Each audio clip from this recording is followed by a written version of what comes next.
You only get one, an all-conference season from Gil Jackson or 1,000 yards receiving from Jordan Dwyer. Oh yeah, it's locked on Horned Frogs. Play my music.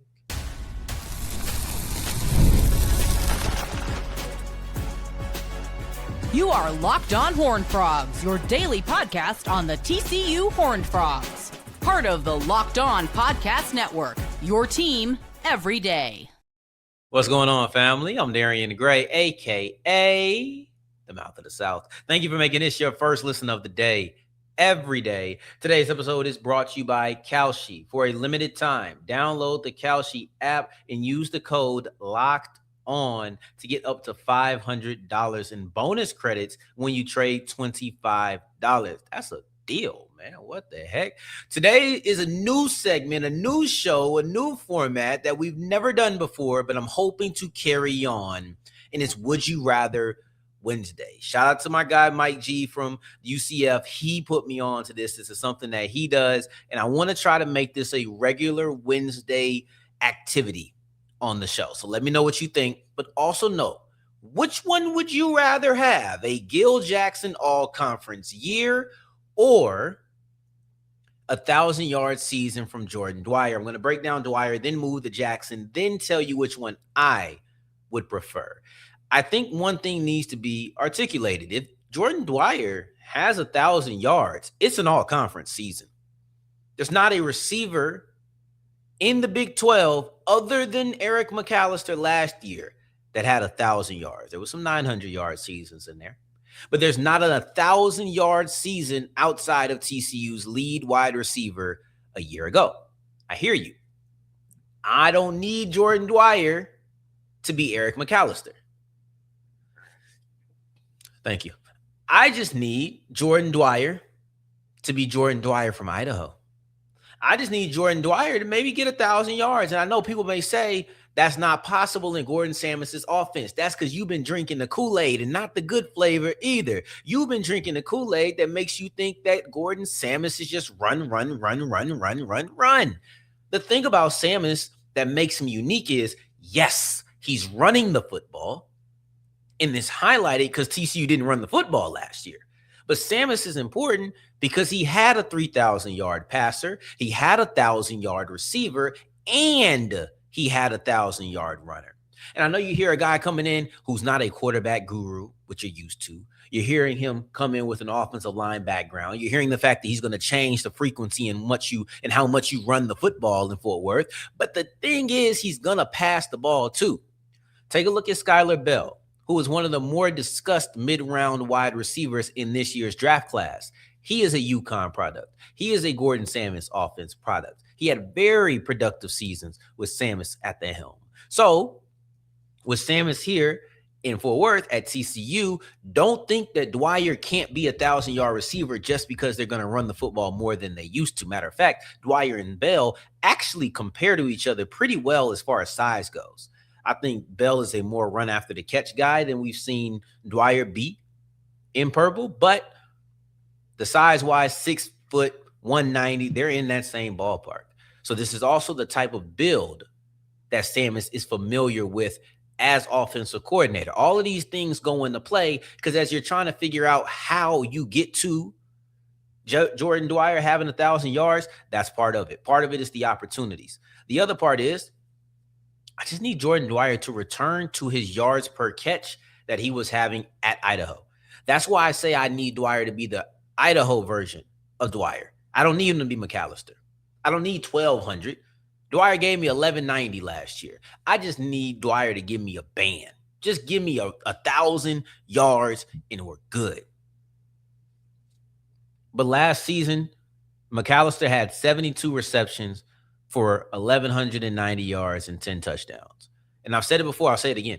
Jordan Dwyer was arguably, if not the best, one of the best wide receiver twos in all of the Big 12 in 2025. He's transitioning to being a wide receiver 1 in 2026. And the question is not, is he talented? The question is he a top receiver at this level?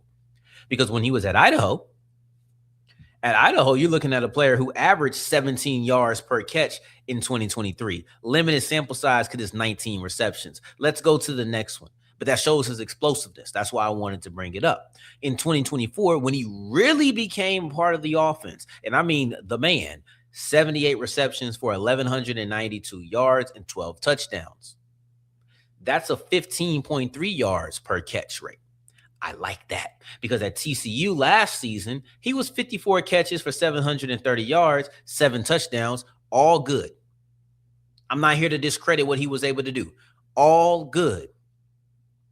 But he only had 13 and a half yards per catch. Give me 15 a pop and we talking. Because at 15 a pop, about 70 receptions and you're getting 1,000. 13, you need about 77. It's a little bit different. But 15 a pop, I'm liking those numbers because I do think you're going to see him get more receptions. I don't think Shelton and Ezukanma and Small, I don't think they eat into his receptions more than him and Manjack ate into McAllister's receptions. Right? I mean, it's going to be less airing it out, but I could easily see Craig saying, I have my guy. And if that guy is Jordan Dwyer, it's productive. And I think that's the value, right? The number one value here, or the most immediate known value, is that if Dwyer goes for 1,000 yards, you found your Eric McAllister replacement. And that's something you should be thinking about. McAllister had 1,190 yards. I'm going to say it till I can't say it no more. 1,190 yards. That's a difficult thing to replace. And honestly, it's something you probably won't replace. He was the only receiver in the conference to get 1,000, and he had 1,190. He was a big play machine. He was a bigger body. He was the type of guy who could take a short yardage throw and turn into a long gain. He was the type of guy who could get downfield and stretch the field with the ball out of his hands, right? Like if we want to talk about it in basketball, you have players who operate well on ball, and you have players who operate well off ball, whether that's running around the court. We see Steph do it all the time. McAllister did that well, but he also could hit the Luka, and he could also have ball control, and when the ball was in his hand, go make a play. So I think that's the way that I'm looking at it. Dwyer doesn't need to be all of that. I'm not looking for all of that. But if he can be a productive wide receiver one at 1,000 yards, he'd probably be the best or one of the leaders, if not the leader in yards in 2026. He's going to be an all-conference player the same way Gil Jackson will be when we compare him in segment 2. But the greatest impact, and this is the thing, if nothing else, we talked about how to get there. We talked about replacing McAllister and why it's valuable because you need that top dog on your team. If nothing else, remember this. If Jordan Dwyer gets 1,000 yards, trust me when I say that Jaden Craig is eating good. If Jordan Dwyer has 1,000 yards on the season, I don't think it's a situation where nobody else does anything. I think you're still going to get some strong contributions from guys like Shelton, Small. I think Kaiue and Pimpton are going to be involved here. But you look at a guy like Bell who had 101 receptions in their offense. That once again, this is the thing that always gets lost. Joe Fagnano and Josh Hoover had the same amount of attempts last year. One was just more efficient, one was just secure with the ball, but they had the same amount of attempts last year. So Samus is going to toss the rock around. Bell had 101 receptions last year for 1,278 yards. Great season. But the next closest guy was 40 receptions. Maybe that's Shelton. Shelton's coming in. He ain't had no real experience. Ezukama has no real experience. Small has a little bit before getting hurt. No real experience. The tight ends, they're inexperienced. It's a lot of people on this team from a receiving standpoint that are not the most experienced. I don't want to say receivers because it goes to tight ends too, but receiving threats. Dwyer is by far the veteran here, and he's the guy who has a lot of experience on his back. Major Everhart is in that conversation too. I just don't know that Everhart's going to see the field much.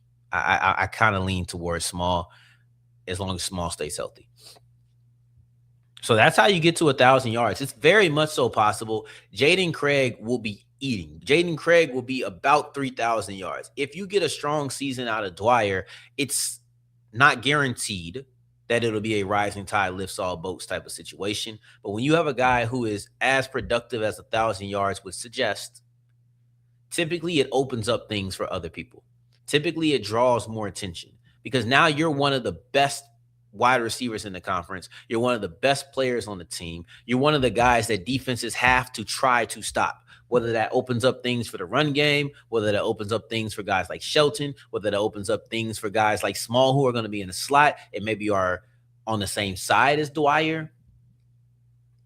1,000-yard receiving season opens up things for the wide receiving core, and it opens up things for Jaden Craig. And Jaden Craig is the biggest force multiplier on this team as a quarterback. That's just naturally what you are. And if Dwyer has a great season, Craig more than likely does too. Think about that trickle-down effect as we now go to Gil Jackson and look at how does he reach the all-conference level, as well as what does it look like if he does. I'm excited about this. I'm so excited. I wanted to do this so bad. Let's continue it as we keep rolling with today's episode of Locked On Horned Frogs. Today's episode is brought to you by KALSHI. Listen, before the season even kicks off, everyone's making predictions. Who wins the division? Who makes the playoffs? Who's lifting the trophy at season's end? And on KALSHI, America's #1 prediction market platform, you can trade those predictions in on a live market. Listen, everybody wants to know what the Cowboys are going to do. Can the Cowboys hit double digits? Can the Cowboys get 10 victories on the season? Right now, KALSHI, the Cowboys are trading at a 54%, meaning if you put down $100, you make a $100 trade, it pays out to $179.40 if they reach those 10 wins. Sounds simple enough. On KALSHI, you're trading against peers in a live market, meaning there is no house. And as the probability changes, you can buy in and out of your position, trade the draft pick, the game, and more on KALSHI. Download the KALSHI app and use code Locked On and get $500 in bonus credits when you trade $25. That's KALSHI, KALSHI, trade on anything. As we continue rolling on today's episode of Locked On Horned Frogs, I appreciate you for making this your first listen of the day every day and making us the #1 sports podcast network in the country. Gil Jackson, as an all-conference player, we're continuing our Would You Rather show. I've already laid out what it looks like for and why it's probable, or possible at least, I'm not going to say probable, but why it's possible for Jordan Dwyer to get 1,000 yards, what it would mean for the offense. Now let's look on the defensive side of things. What about if Gil Jackson was an all-conference player? And what I won't do, I'll allow this up to the imagination because I don't know if it necessarily impacts anything. If I say first team, it adds a little extra. I definitely think it changes. But I won't specify which all-conference team. I'll allow that to be up to your imagination because it doesn't change how I feel. How I feel stays the same. So I'm going to let you guess. But I will set this up. As a conference, they do 3 Big 12 teams, 3 all Big 12 teams at the end of the season, and you're going to get 5 defensive backs on every single one of those teams. First and second team, they did a traditional defense. 2 safeties, 2 boundary corners, and 1 slot corner. They did that on first and second team. On third team, they got a little bit more fluid. I'm going to say if Gil Jackson makes an all-conference team, he is one of the 5 to 7 best outside corners, one of the 5 to 7 boundary corners in the Big 12. So look at it that way. Do you want Gil Jackson to be one of the 5 to 7 top boundary corners? And honestly, it was a pretty mature group last year, right? It was a pretty mature group. You didn't get a lot of young guys outside of Will James from Houston. It wasn't a lot of young cornerbacks, a lot of young secondary in those first 2 groups. Once again, in the third group, things got a little bit more fluid, got a little bit more opportunity, a little bit more youth in that department. But I just want to give you kind of what you're up against to a certain degree. But for Jackson becoming an all-conference player just feels like quickly turning the potential, the ceiling, the way that we view him into actuality. Because right now, Gil Jackson is probably one of the players with the highest ceiling on this team. On Monday, we talked about the importance of Max Carroll And I love what he's able to do on the field. I think he's extremely exciting. I think he's dynamic. I think he's sideline to sideline. I think he's all of that. Gil Jackson is a player who, even then, I mentioned it's easy to view from a ceiling perspective. There's certain players, and they're typically young players, that we view as what could they eventually be? Not necessarily what are they, but what could they eventually be? Is there a person with a stronger boost, a stronger surge in stock than Gil Jackson over the course of the spring and now summer? I don't know if there is. I'm hearing Coach Boyd talking about, hey, he's a unicorn, 6'3" with that length and his ability to move. I'm hearing people at the camp saying he's one of the stars every day. Him versus Shelton is kind of the main event, and each guy is giving it to the other. Right? Like, I've seen and heard these things. Gil Jackson, in many ways, was the star of spring camp. I just want to see, can he become the star of spring camp and turn that into being the star of the fall season? Because if he can, this all conference doesn't feel too crazy. We know what the build says. We know what the ability says, right? Like the comments from Boyd calling him a unicorn, calling him a rarity, talking about his size, that tells you a frame, that tells you a ceiling, that tells you what, if he puts it all together, what he could be. What he did on the field in one-on-ones, that tells you what the ceiling feels like. Or the ceiling is possible. Let me say that. It tells you that. Hey, 6'3", 190, able to move. That's great. But can you cover two? Can you cover two? Well, in the spring, he could. So that's how you get here. That's how you get here. What else would you need to do is, I think you're either going to need to be just flat out locked down, which I don't know is necessary to be third team. I don't know if you need to be a lockdown corner as a third team all Big 12 player, but you do have to be pretty good. What it's going to take for Jackson to reach this height? Either a bunch of turnovers / ball production. I'll get pass deflections in there. Turnovers definitely pop. If you're able to get 3-4 turnovers, 3-4 interceptions, that's going to stand out. But if you end up getting 15 pass deflections, that's also going to stand out. So ball production. If you're able to disrupt at the catch point, that's going to be one thing. The other is just play flat out great coverage. When it comes to cornerbacks, there's a couple of stats that help you really lean in. Hey, how many interceptions you got? How many pass deflections you got? Those are not always the most accurate, but I do feel like they're typically pretty safe. Even the tip drill, unless you're getting a bunch of tip drill ones, unless you're getting a bunch of just overthrows where you're just standing there, most times your interception number is a reflection of not just how many times you took the ball away, but how many times you were in the right position. Your interception number also tells you about technique. It tells you about what you do when the ball is in the air. I can't tell you that every single interception is a fade in the back corner and you was able to jump with the guy. I can't tell you that you broke on the slant. I can't tell you that from purely looking at the box score. But what I can tell you is that most times guys aren't getting a bunch of lucky interceptions in a year. Most times. Not saying it never happens. And I'm not saying that even if I get 5 interceptions, none of them were lucky. But I'm a guess. I'm just going to guess. If I had to go to KALSHI, I don't think I'm getting 2-3 lucky interceptions in a season out of a player. I just don't. I don't think that happens. So I do think it's a reflection of you. Or if you don't have those numbers and you make all conference, that means you just strapping up. Like just flat out. If you get all conference and you don't have a lot of ball production, people notice that people are avoiding driving or throwing your way. What this will mean for TCU is TCU finally has improved their coverage. I'm saying it doesn't have to be locked down. Once again, I'm not asking for you to be freaking Thorpe Award winning. I'm not asking for that.